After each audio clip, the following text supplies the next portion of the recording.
क्योंकि जब एक जमाने में आपका जो ये रोहतांग टनल है, एक जमाने में जब उसकी बात स्वर्गीय इंदिरा गांधी जी ने कही थी तो बहुत लोगों ने इसका मजाक उड़ाया था। उस समय भाजपा के लोगों ने इसका मजाक उड़ाया था कि ऐसी टनल कैसे बन सकती है।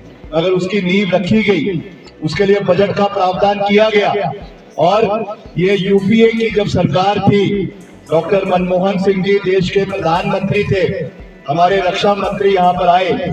उस समय हालांकि धूमल साहब मुख्यमंत्री थे प्रदेश के और वो भी वहां पर आए, और उस समय हमारे स्वर्गीय राजा वीरभद्र सिंह जी जो है केंद्रीय इस्पात मंत्री थे, मंडी के सांसद थे, वो भी वहां पर आए और 12,000 करोड़ रुपए की नींव भी रखी गई, बजट का प्रावधान किया गया और इस टनल का निर्माण शुरू किया गया।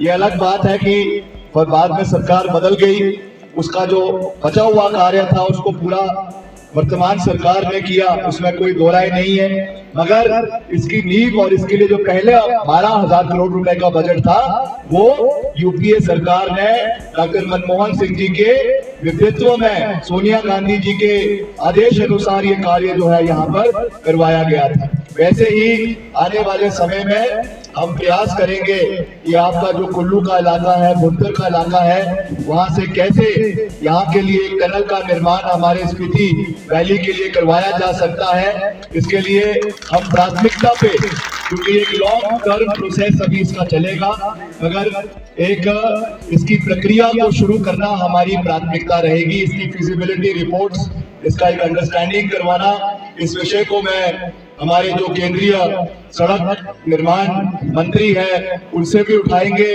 लोकसभा में भी इसको आने वाले समय में उठाऊंगा, ताकि all round the year connectivity जैसे अब आपके लाहौल की हो चुकी है, वैसी कनेक्टिविटी आपके स्पीति की भी आने वाले समय में होनी चाहिए। ये भी हमारा एक इलाके के लिए प्राथमिकता रहेगी। उसके साथ साथ जो भाभा रोड है, ये भी एक बहुत महत्वपूर्ण सड़क है, इसके लिए भी ये हमारे विभाग द्वारा, पीडब्ल्यूडी द्वारा हो रहा है कि पीडब्ल्यूडी द्वारा इस पे काम चला हुआ है। अब चुनावों के बाद अभी तो इसमें हम कोई घोषणा नहीं कर सकते हैं, मगर जब चुनाव पूर्ण हो जाएंगे तो उसके बाद इसके ऊपर हम कार्य करेंगे, इसका भी मैं आपको पूरा विश्वास दिलाता हूँ। और यहाँ पे जो हमारे कई पीडब्ल्यूडी के और आईपीएच के जो एम्प्लॉइज थे, क्लास 4 वर्कर्स थे, बेलदार्स थे, इनकी सेवाएं जो है वो रोक दी गई है फॉर सम रीजन। उसको भी हम आने वाले समय में विचार करेंगे, क्योंकि यहाँ के जो चीजें हैं, क्योंकि हालांकि अब एक नया सिस्टम प्रदेश के अंदर बन रहा है, कॉन्ट्रैक्चुअल एम्प्लॉइज पे ज्यादा ध्यान दिया जाता है, मगर खास करके जो हमारा ये बहुत ही दूर दराज का एरिया है, जनजातीय क्षेत्र है, इसलिए हम कोशिश करेंगे कि पीडब्ल्यूडी विभाग में इस एरिया के लिए नॉर्म्स में तब्दीली करवाई जा सके, ताकि यहाँ के युवाओं को जो एक रोजगार का साधन मिलता है उस पर हम आने वाले समय में प्रयास करेंगे। इसका मैं आपको पूरा विश्वास दिलाना चाहता हूँ। आपके कुछ साथी मुझे पीछे, जब मैं शिमला में भी मेरे कार्यालय में आके भी मिले थे, हमने उस समय भी इस विषय को जो है वो मुख्यमंत्री जी के समक्ष भी उठाया था, कैबिनेट में भी उठाया था। उसमें से कुछ लोगों का नियमितीकरण तो हो गया था, मगर कुछ थे जो बच गए थे। ये मैं विश्वास दिलाता हूँ कि इसमें, क्योंकि कानून में जो हमारे लॉज हैं उनमें थोड़ी तब्दीली करनी पड़ेगी।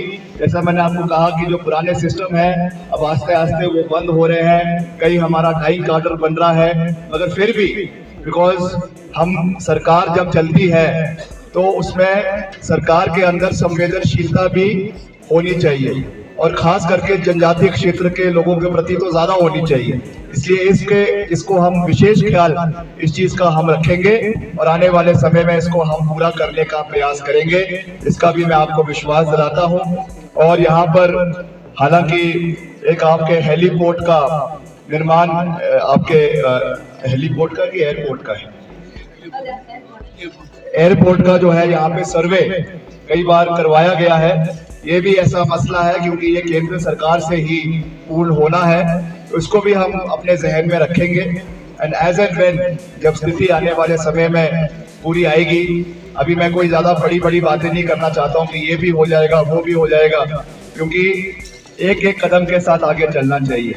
अगर मैं यहाँ पे आके बहुत बड़ी बड़ी बातें करूँ तो वो भी अच्छी बात नहीं है। अगर ये सब चीजें हमारे जहन में है और इसको एक एक कर कर इन सीढ़ियों पर आगे बढ़ना और इलाके को विकास की दृष्टि से जो है जोड़ना, ये हमारी प्राथमिकता रहेगी। अभी आते वक्त रास्ते में हमारे मुंशुक राय साहब, एक और यहाँ पे जो इंस्टीट्यूट बनना है, क्या बौद्ध इंस्टीट्यूट है, इसमें मल्टी डिसिप्लिनरी स्टडीज यहाँ पर करवाई जाएगी। इसका भी जो है सोच और नींव यूपीए सरकार के समय में रखी गई थी, इसको भी टेकअप नहीं करवाया गया है। जैसा मुझे बता रहे थे कि जो हमारा मिनिस्ट्री ऑफ कल्चर है गवर्नमेंट ऑफ इंडिया में, वहां पर ये काफी समय से लंबित है। तो इस विषय को भी हम प्राथमिकता पे आने वाले समय में उठाएंगे ताकि एक अच्छा इंस्टीट्यूट यहाँ पे बने। मल्टी डिसिप्लिनरी एजुकेशन, हमारी बुद्धिस्ट स्टडीज तो वहाँ पर हो ही, मगर उसके साथ साथ चाहे और भी साइंस है या आर्टिफिशियल इंटेलिजेंस है। अगर आप ये वीडियो YouTube पर देख रहे हैं तो हमारे चैनल को सब्सक्राइब करें और बेल आइकन को दबाना ना भूलें। अगर आप Facebook पर ये वीडियो देख रहे हैं तो हमारे पेज को लाइक करें।